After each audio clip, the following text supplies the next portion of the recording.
Thank you.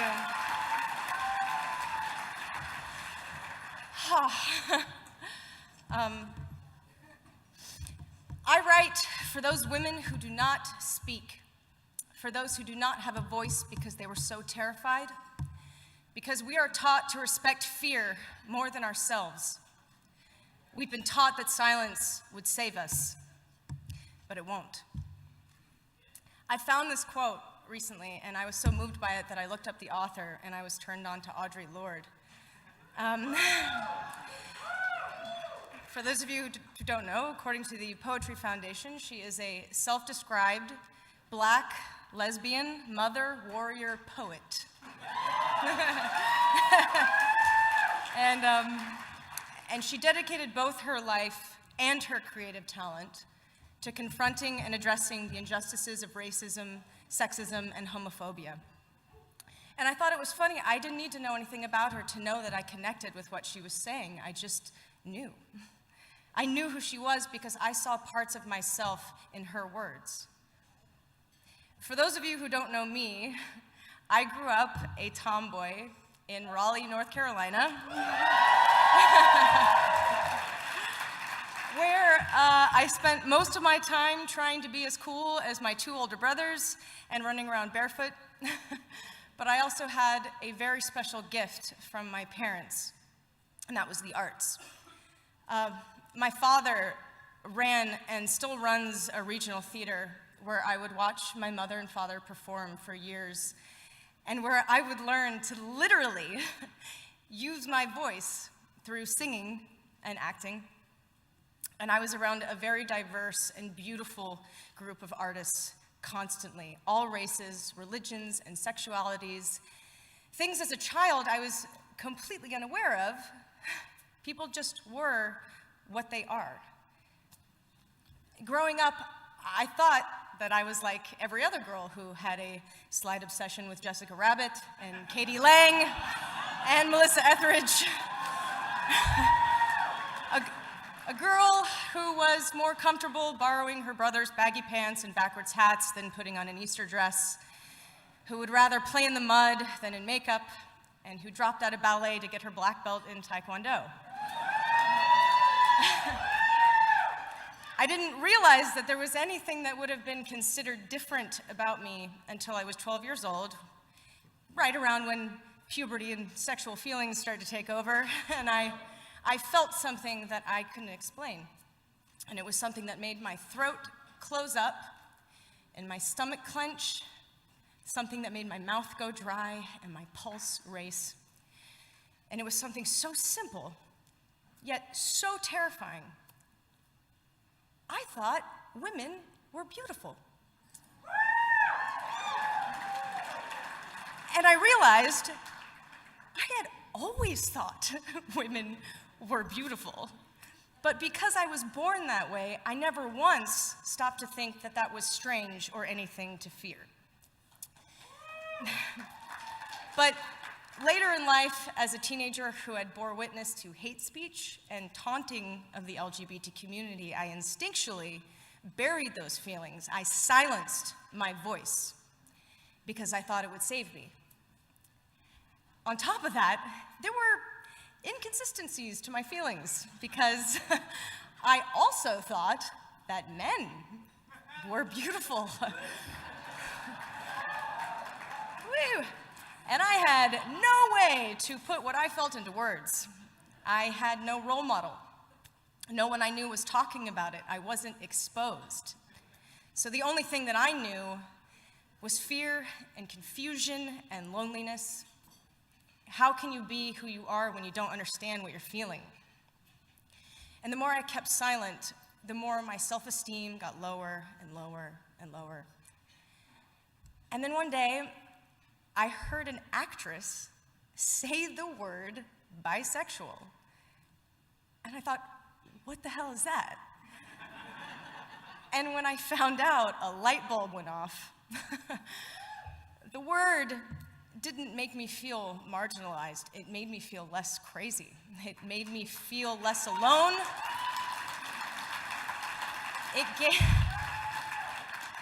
It gave me hope. An actress just said a word.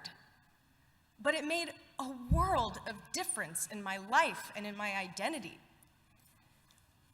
As an actor, my job is to look at a stranger and find myself in them, to connect the dots, to have such empathy for a character that I can read someone else's words and be moved to tears, turning empathy into vulnerability. And it was the best therapy and outlet for my silenced voice. I could throw on a mask and say all the things I always wanted to say, but never could. And it wasn't until I saw the effect that it had on other people that I really started to see how powerful allowing your most vulnerable parts to be seen was. I saw another side to what I did, and it was the power of visibility. I realized that every time I had reached out my hand to someone through a song or a performance of mine, I was also reaching for someone's hand.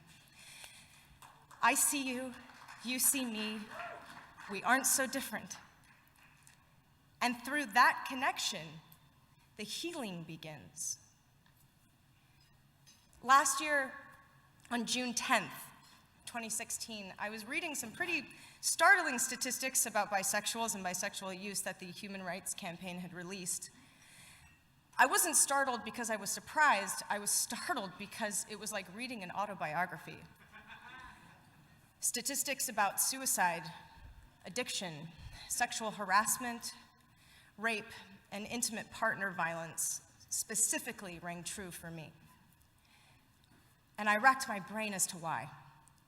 Why were bisexuals so susceptible to these kinds of things? And I figured there was no better person to ask than myself. And the only answer that I could come back with was self-esteem. There was shame about what I felt and how I identified, from outside the community, and unfortunately, as well as in at times. There was misinformation and what seemed to be a competition of suffering. I felt denied the right to suffer, and more importantly, denied the need to connect through that suffering. It's one of the main things that connects us, but how do you measure it? A favorite analogy of mine is a person's suffering is similar to gas. If any amount of gas is pumped into an empty chamber, it will fill it completely, no matter how big the chamber. Suffering completely fills the human soul and conscious mind, whether the suffering is great or little. Therefore, the size of human suffering is irrelevant.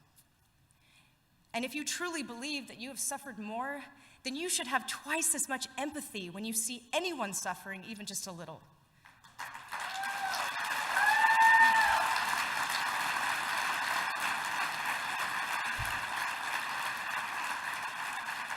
So, I had an uncontrollable urge to sit down and tell my story, because no one else will.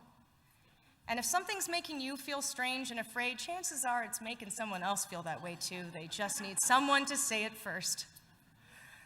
So I recorded a video of myself walking people through my journey of self-realization, abusive relationships, suicide attempts, finally coming out of the closet, and ultimately survival. And I posted it on YouTube for the world to see. And the response was so incredible. And so many people wrote me and said, finally, someone has put what I feel into words.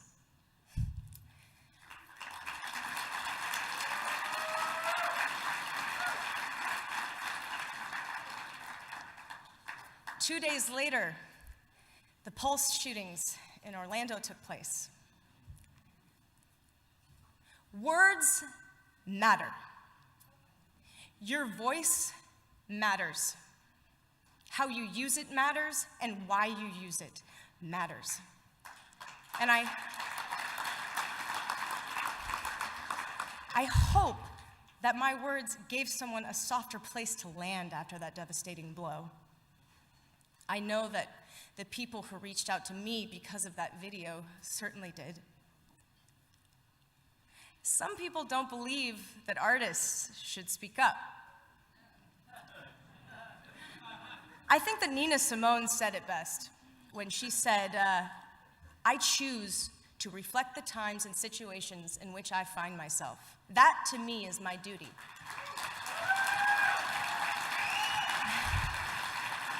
And at this crucial time in our lives, when everything is so desperate and when every day is a matter of survival, I don't think you can help but be involved. How can you be an artist and not reflect the times? That, to me, is the definition of an artist. Nina. I think that art matters. I think the voices of artists matter. They have everything to lose and nothing to gain by speaking their truth. I believe a true artist doesn't care what people think, but a truer artist cares about people. And I choose to be seen so that we may connect. And I choose to use my voice because it would feel selfish to have acquired the platform to represent the underrepresented and to not use it, and to not be heard.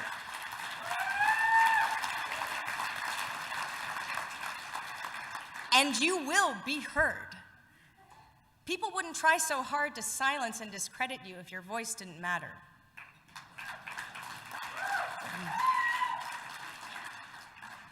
There was a time, despite what it may have looked like on the surface, that the fear had gripped me so tight, and I felt broken and unlovable, and I did not think that I would see tomorrow.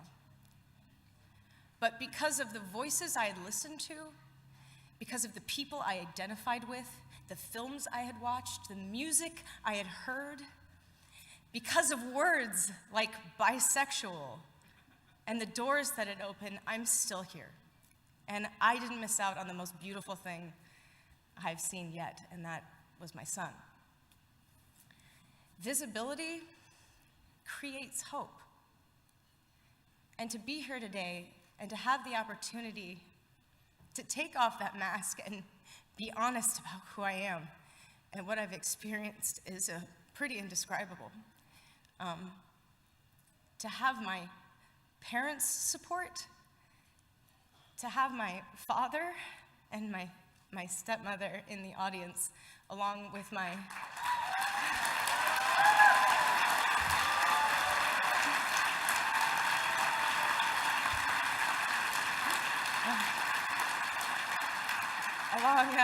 along with my loving and patient fiance. Reminds me just how important that support from your family and loved ones is. People that love all of you unconditionally. And how important organizations like the Human Rights Campaign are and the difference that they make in people's lives. So I am honored to accept this award. And I'm gonna leave you with one more quote by E.E. Cummings, which is taped to my mirror, and I look at it every day. To be nobody but yourself in a world that is doing its best to make you somebody else is to fight the hardest battle you are ever going to fight. Never stop fighting. Thank you.